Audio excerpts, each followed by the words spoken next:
Adibide honetan, angeluak ulertzeko bi ariketa lantzen dira. Angelu batuk ezagututa, besteren bat zein den esan behar dugu.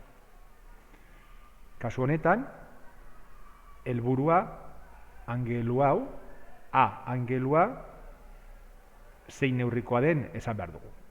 Beraz, hemen 45 graduko angelu bat dago. Eta hau, angelu zuzen bat da, beraz, 80 gradukoa. Baita, hemen goian dagoena ere.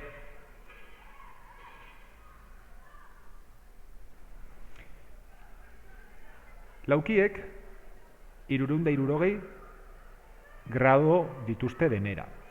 Beraz, 3 ezagututa, falta den angelu hau, 360ra iristeko falta den neurria izango da. Ezagutzen ditugun hiruak batuta, 225 grado ematen du. Beraz, 360 ken 225 egin beharko da.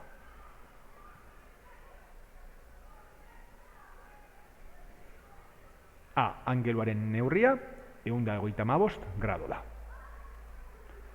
Bigarren ariketa honetan, ezagutu behar dugun angelua, B angelua da. Momentu honetan, triangeluko ezkerrekoa ezagutzen dugu, 35 grado neurtzen dituna. Ez dugu ezagutzen beste angelu hau.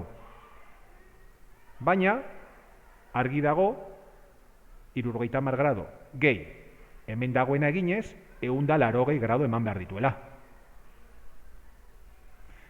Bi angelu hauek osagarriak dira eta. Beraz, 180 ken 70 eginez, hemen barneko angelua zein den jakingo dut.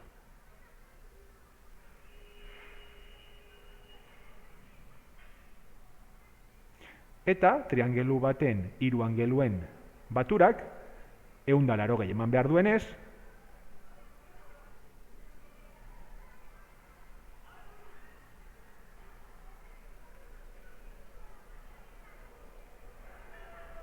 kenketa egin beharko dugu, 180 ken bi hauen batura. Gelditzen den angeluaren tamaina 35 gradukoa da.